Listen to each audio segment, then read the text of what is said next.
Kingdom Business Summit 2023 is here, and this is our biggest and best lineup of speakers we've ever had.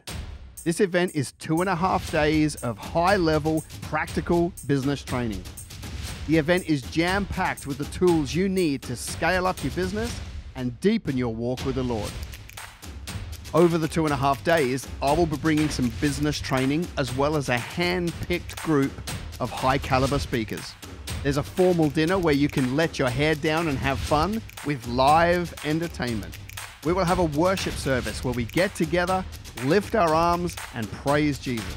We will have a faith-filled prayer meeting, a networking space to meet like-minded entrepreneurs, an exhibitor showcase area, and we will finish with a time of prophetic ministry where you can get a word directly from the Lord. So if you're looking to scale up your business and at the same time learn how to deepen your walk with the Lord, then I invite you to join me for 2.5 days of practical business training at Kingdom Business Summit 2023. Well, g'day and welcome back to the podcast. I hope you're loving these, and if you are, hit me up in the comments. I want to engage with you there. Before we get into today's training, I just want to remind you, Kingdom Business Summit is coming up really soon. 50 days to go. We've sold 75+% of the tickets, so make sure you jump in early. Obviously, we have availability for in-room in Brisbane, Australia, and then we have a live stream option for those of you that can't make it to the room. So go to kingdombusiness.com.au and find out about that. Dinner tickets are already, they're 90% gone, so be super careful. If you're coming, jump in early because it will sell out and you will miss out. All right, I want to talk to you today around blocking your own success. I actually believe you can, right? In fact, I think everybody does. The question is, where are you blocking your own success, and to what extent are you blocking your own success? We are typically our own worst enemy. We have another enemy. It's interesting in business. You've got a marketplace that wants to compete with you and send you to the wall so they can get more market share. So you've got market forces against you. You've got an enemy that wants to make sure that you're a redundant Christian that never has any impact. So you've got that enemy. And then you've got yourself, your self-sabotage, your thinking, your small thinking, and all those things that we're up against. And so we've kind of got to, kind of look at this and go, okay, well, am I blocking some of my success? If the enemy is, that requires a different strategy, right? If the market is, that requires a different strategy. But if I am blocking my own success, then we need to audit that and root some of that stuff out, because you're never going to want to get to the end of your business life and realize that you were the limiting factor to your own success. So let me just define success for the religious folk down the back. In this setting, I'm talking about building a great business that's highly profitable and highly influential. I understand that success can take many forms. I've heard people say success is nothing more than obedience to God, and I would agree. I've heard success is nothing to do with things. It's about kids and building a legacy. I'm like, yeah, cool, I agree with that too. So, but in this context, the success I'm talking about is building a highly profitable business, a good team around you, you're impacting people's lives, you get some of your life back because you built a business, you get to enjoy it, you spend it with the people that matter. It's the business and what it provides in your life, right? The options that come with the cash flow to fund your church, fund strategic ministries. That's the level of success that I'm talking about on this show. If I didn't make that clear enough and it still triggers your religious spirit, then don't even reach out to me, because I don't really care. All right.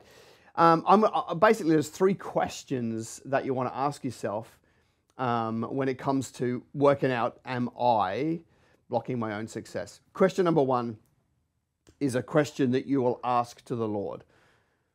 And you may have actually heard me say this question, because it's one of my favorite questions you can ever ask in your faith walk. It goes like this: Lord, show me where my character is letting me down. Lord, is there an area of my life where my character is letting me down? Now, the answer will be yes, because unless you actually are the full embodiment of Christ on earth today, you've got some room for growth. So that's all of us. But it's a great prayer, because One of God's jobs is to take us from where we are to look more like him, right? From glory to glory, right? And it's his job, actually. Our job is to lean in, stay intimate, read the word, spend time in prayer. That's our, but his job is actually to take us, to grow us to be more like him. And he disciples those that he loves, disciplines those that he loves. So if our job is to look more like him, then we can expedite that journey with such a wonderful prayer. Lord, show me where my character's letting me down. Lord, is there an area of my life where my character's letting me down? And now, he will want to show you. That's what I have learned on my journey, that when you actually, humble yourself and make yourself vulnerable, and you actually open yourself up with a prayer like that, in 100% of cases, the Lord has showed me an area of my life that needs attention, and then gives me the equipping and the willpower and the push and the drive to actually want to root some stuff out that I don't like or pursue a different direction. Now, here's why, though. Here's why that's important. Why would that be blocking success? Well, there is a favor from heaven that you don't get when you don't do business God's way. There's a favor from heaven you do get when you do business God's way. God rarely puts supernatural blessing, financial blessing or impact blessing or whatever, on people whose hearts are really corrupt, because the blessing will just make them more corrupt. And being a good dad, he doesn't want that for any of his children, okay? So he would rather they learn the lessons and then give the blessing later so that it becomes a blessing and not a curse. So for us, actually, the more that our character can be aligned with the character of Christ, the more we can be trusted with. And we have a Bible full of stories of people that, as they've got closer to the Lord, as they've become more aware of their sin, as they've got rid of that sin in their life, more doors have opened, more favor has happened, more increase has come. And so that's our job too. If you want to build this business, one of the questions you want to ask yourself is, where's my character letting me down? Lord, because what you're essentially saying is, Lord, get the stuff out of my life that's stopping you trust me with more. Right? Part of the element of being a kingdom entrepreneur is you need the favor from heaven to go and scale up a great business, to impact lives, to build big cash flow so you can fund projects. You actually need favor from heaven. You can very rarely do a brilliant job in your own strength. And so the reason why it's important is because you can shortcut the journey by saying, hey, God, can you have the Holy Ghost reveal in me an area that I need to deal with? And then your job is to root that stuff out and get rid of it, okay? So that's a question, and it reminds me of David in the Psalms. If I was to look at one of the Psalms here, if I was to go to Psalm 51:10, David actually says this a lot in his life, and it's not the exact same worded prayer, but it's the same principle. Psalm 51:10 is one example of many where David is going. He says, "Create in me a clean heart, O God, and renew a steadfast spirit within me." Create in me a clean heart. In other words, my heart is not clean. There's areas of my life that aren't right. Create in me a clean heart, right? And basically what he's doing in that moment is opening himself up, being insanely humble and vulnerable and saying, Lord, deal with my heart, okay? And that's essentially what we're doing when we say to the Lord, all right, show me where my character is letting me down. Okay, for us, it'll be in a business context or a leadership context or how we handle money and how we view things like that. But when he reveals it to you, and he will 100% of the time, your job is to deal with that even if it hurts. Because on the other side of that is a you that looks more like Christ. And on the other side of that is a supernatural blessing that you can't have without it. All right, question number 2 that you want to ask yourself to check of where you can unblock your own success is simply this question: how do I get more done in a day? Right, this is just practical now. How do I get more done in a day? How do I get more done in a day? I think one of the, having coached tens of thousands of people over all these years, one of the things that I see repeatedly is people just don't get enough done in a day. Okay, now, there's obviously those jokes that, that you need the 25th hour in the day or the 8th day of the week. You don't, right? God made the day to be 24 hours and he made the week to be 7 days, right? And he put some structure around that with a rest day and work days.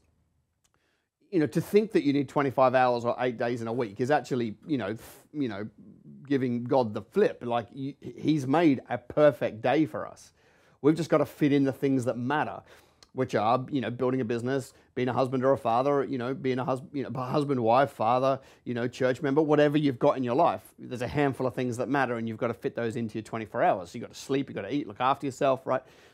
And you can do that. You can, in a 24-hour day, there is enough time for you to get good sleep, be with the people that matter, invest in relationships, grow your business, walk with the Lord, right? There's enough time to be able to do that in a day. But when you're at work, I find that a lot of people are not efficient. Right? They might be busy, right? They've got to restock the fridge. They've got to make 6 coffees. They've got to make sure there's a newspaper. They've got to do those things. And none of those things are moving the needle on the business. And so you just got to start to stack a lot more projects in your day. Like if I was to think about us here, if I leave my office and I go to the bathroom, I'll be asked 4 questions in that time, right? And the same on the way back. Why? I want my team to be able to just barge in and get stuff done. I need to start moving a whole lot quicker. So we stack a whole lot more in a day, right? We have very short meetings. Why? Because I need to get through so many with the amount of things that we've got on. I can't do 30-minute meetings. My 30-minute meetings are 18 minutes. Why? Because we just get in and get it done. Then I can do 2 meetings in 36 minutes, not 1 meeting in 30 minutes, right? We don't do the chit-chat thing. We sit down, we get to work. If we've got to review something, we send it around, we read it, and then we make a decision on it. We've got to get it done, okay? So we just get a lot more done in a day. And I remember back to a time when I worked on my own, which is when this is worse. If you're a 1 or 2 person business, no one's holding you accountable. I've got a team of demands right now that hold me accountable, which is way better. But when I was a single person, I would literally find myself going, I can let myself off the hook. The antidote is to just start. You need to take all of your projects from June, July, August, September this year and start moving on them right now. You need to create so much momentum and stacking in your day right now that there's no time for cat videos. There's no time for watching dumb stuff on YouTube, right? There's no time for you to daydream, right? Or write your goals out for the 3rd time today, or, plan for like Q1 27. You don't need any of that, right? You need the things that move the needle in the business today. Building a brand, building revenue, hiring team, refining your product. You just need to start stacking that, right? And so, some of you actually listening to this right now, the reason why you are blocking your own success is you just don't get up early enough in the morning, right? And I know that this will hurt some of you because you think you need your beauty sleep, and you do. Sleep's wonderful. So you need to be a bit more regimented about the time you go to sleep so that you can get up and be sharp really, really early in the morning. Right? And there'd be some people watching this that are like 4 o'clock up and at it, which is excellent. There'd be, I'm not that early. I'm a 5:45, right? And then I'm up and I'm at it. But I know people that don't get out of bed till like 7 o'clock in the morning. I'm like, dude, you've already lost, right? You've lost already. So by the time you get 7, then you've overslept and you're sleepy, and now, it's 10 o'clock before you're doing anything smart, right? So, and anyway, like, you've got to manage you, and you may find that you do need to get up a bit later, and you've got a way of working into the evening, and you do bang out some serious work between, 8 and 10 p.m., whatever, you do you. But I'm saying, like, if you get up really early and get a jump on the day, you've already outperformed a day when you don't do that, right? You've already outperformed, right? And so that sets the tone, by the way. Whatever time you get up in the morning, as early as possible, if you can just get into it. Into it doesn't necessarily mean emails and phone calls. Into it could be like eating clean, having a cup of tea with your spouse, doing some exercise, like, whatever you've got to fit in your day. It doesn't have to be work straight away. But if you start to get up and start stacking, you'll build so much momentum in a day that it'll carry you through to the end of the day, okay? But you've got to jealously guard that, right? And every time that you catch yourself doing something that's not moving the needle, but it, anesthetizes you against making sales calls, you've got to hear my voice in your head. You're blocking your own success. You're not going to be great. You're never going to reach your potential if you act like that, all right? So you've got to get there. Now it's also in the Proverbs, this exact thing that we're talking about. And it's one of my favorite Proverbs of all time. And it's actually more than once in the Proverbs. But here's one version of it. Proverbs 6:10. A little sleep, a little slumber, a little folding of the hands, so shall your poverty come on you like a prowler, and your need like an armed man. Another version says, poverty will come on you like a bandit, and your need will basically plunder you. It's like, a little sleep, a little slumber, a little folding of the hands. Here's the reality. You got to work really hard, right? If you want to go and build something great, and you got to stick to it. And it doesn't say a little sleep, a little sleep, a little slumber, a little folding of the hands, and poverty will come on you like a bandit. There is no room for you to slack off, sit there second guessing, meditating. I remember talking to a lady many years ago. We were running one of our trainings. We had, 100 people in a conference room for 3 days, learning how to grow a business, and we did this exercise. And it was about productivity and hacking. Anyway, she went off in the corner and she put a little silk blanket over herself and did no work. No work. And we debriefed after the exercise. And what was all that about? She said, I was visualizing my goals. I'm like, whilst you sat there and visualized your goals, everybody else in here did an exercise to go and get their goals. Right? You've already lost love. That's a little sleep, a little slumber, a dead set, lazy outcome that you've justified as a way that sounds spiritual, but will leave you like having your knee taken by an armed man. Oh, hey, I hope you're enjoying this week's episode. Listen, I'm just here training a group here in this room, but I need you to subscribe to my channel. Guys, do you think they should subscribe to the channel? Yeah! Guys, please subscribe. So here's a third question. How do you view yourself? How do you view you? This will shape your worldview. So I wonder how you view you around, your likelihood to be successful. I wonder how you view about whether you deserve to have success. I wonder whether you view you about what those people said about you when you were young versus what the Bible says about you as an adult. I wonder how you view you.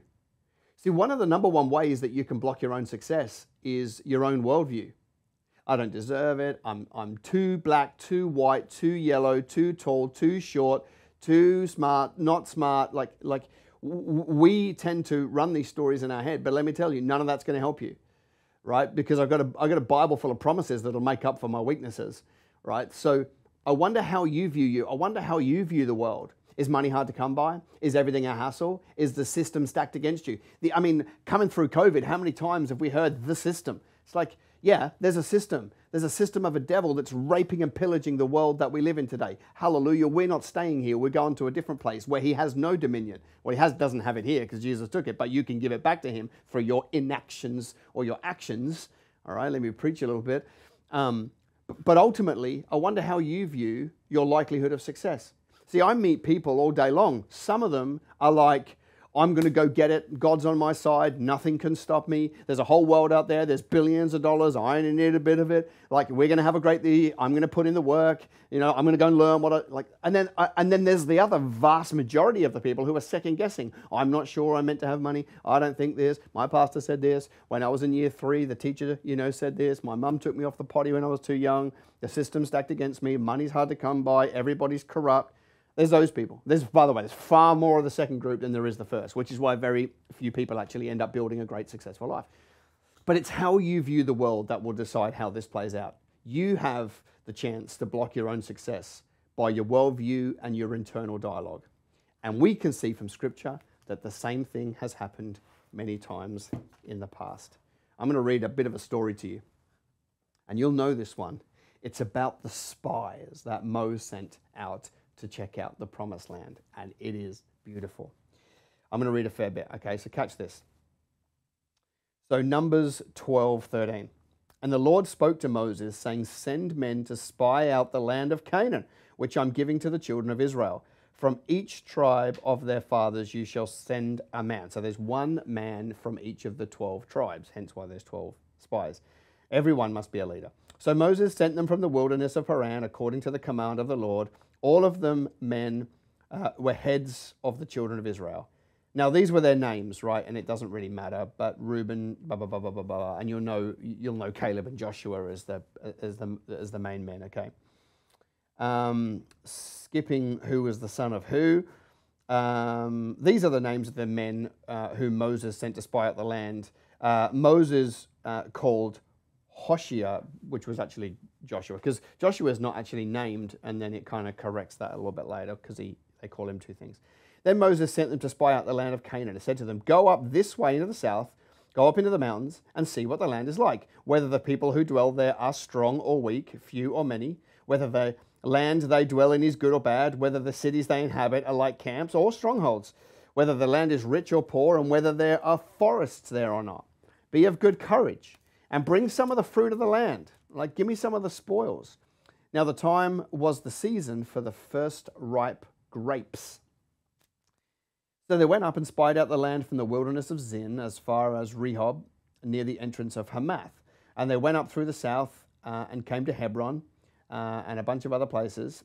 Now, Hebron was built 7 years before Zoan in Egypt. Then they came to the valley of Eshcol, and they cut down a branch with one cluster of grapes. They carried it between the two of them on a pole. They also brought some of the pomegranates and figs. The place was called the Valley of Eshcol because of the cluster which the men of Israel cut down there, and they returned from spying out the land after 40 days. So they've gone for 40 days spying out the land, checking out the people, the landscape, the topography, the fruit, and what was available. Now they departed and came back to Moses and Aaron and all the congregation of the children of Israel in the wilderness of Paran and Kadesh. They brought back word to them and to all the congregation and showed them the fruit of the land. So you can see it's getting quite exciting at the minute. They've got this lovely fruit to bring back. Then they told him and said, "We went to the land you sent us. It truly flows with milk and honey." You can imagine this is starting to warm people's ears right now. It's like, "Whoa, this is going to be good." And this is the fruit. And they do the grand reveal. And so at this moment, everyone's like, wow, big grapes, pomegranates, figs. You can imagine they're getting all excited. And then it turns. "Nevertheless, the people who dwell in the land are strong. The cities are fortified and very large. Moreover, we saw the descendants of Anak there. The Amalekites dwell in the land of the south. The Hittites, the Jebusites, the Amorites dwell in the mountains. And the Canaanites dwell by the sea, along the banks of the Jordan." Okay, so basically, here's what's happened. We've got some of the spies who are going, "Yep, beautiful land, great produce. I'm terrified of the size of the people and the fortified cities." Then Caleb quieted the people, because you can imagine the murmurs, before Moses, and said, "Let's go up at once and take possession, for we are well able to overcome it." Just think about it. So hang on a minute. 12 spies. 2 come back with a positive report. Caleb, having seen all of that, the fortified cities, the Amalekites are just like this evil group of people. His first response was, "Let's go." Why? We will be able to overcome it. We got saw the same things and had 2 different worldviews and 2 different responses to what they saw. But the men who had gone up with him said, "We are not able to go up against the people, for they're stronger than we." And they give the children of Israel a bad report of the land of which they spied out, saying, "The land through which we have gone as spies is a land that devours its inhabitants. And all the people whom we saw are men of great stature. There we saw the giants, the descendants of Anak, that came from the giants. And we were like grasshoppers in our own sight, and we were in their sight." Made their mind up already. This loser has made his mind up of what these other people think about them without knowing. So how many people, like you send 12 people on a missions trip for 40 days. We read later that Joshua was also fired up saying, "Let's go." They wanted to stone them in the end and kill them because of their positive report. There's a bit of a key, right? You'll come out as, Mr. Motivator or Mr. Motivator wanting to build a business, Miss Motivator, and you'll have people that want to bring you down. Some of those people, by the way, could be living under the same roof as you or your family, which hurts. But the same thing happened here. They literally wanted to stone them for having passion and vision and taking action and going to chase down everything God had for them. So that's going to happen to you too. It happens to me, it'll happen to you. But here's the thing, right? They came back and just decided their own identity was grasshoppers. They saw exactly the same thing as Caleb, who was like, "Let's get it done. We can go and take that. We can overcome." All those things are true. They're big people. We can overcome them. So one of the ways that you block your own success is I wonder how you see this world.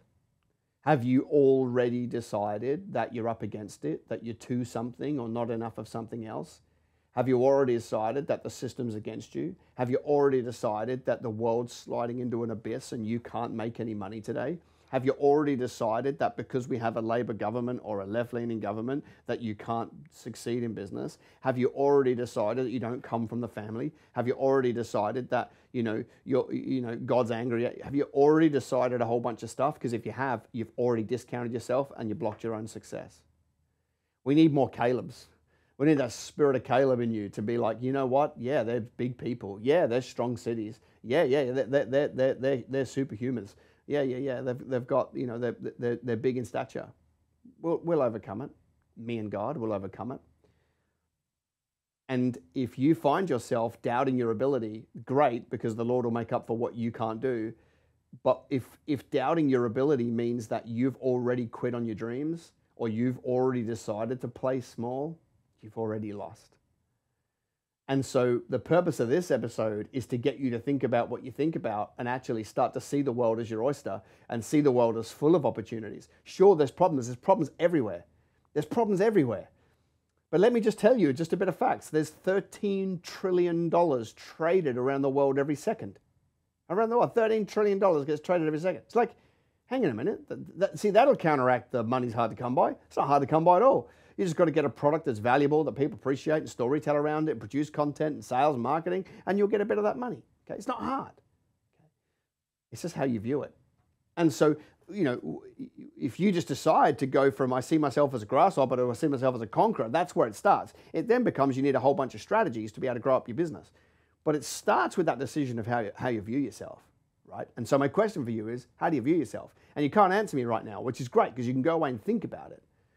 But I want to unsettle you enough because I don't care who's against you. If God lives inside of you, it ain't going to stop you if you want to chase it that hard. That's a promise of God. And so here's my question for you, the final one. Out of those three questions, which is the area that you need to work on first?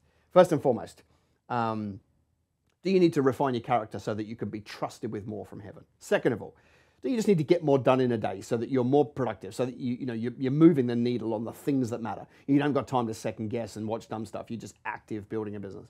Or third of all, do you need to change your identity? Do you need to ask yourself the question of how do you view you and start to see yourself as more than a conqueror? And when you see problems, you go, yeah, but we can overcome it, just like Caleb did. I want to hear from you in the comments. Are you going to be working on question 1, 2, and 3, or maybe 1, 2, and 3?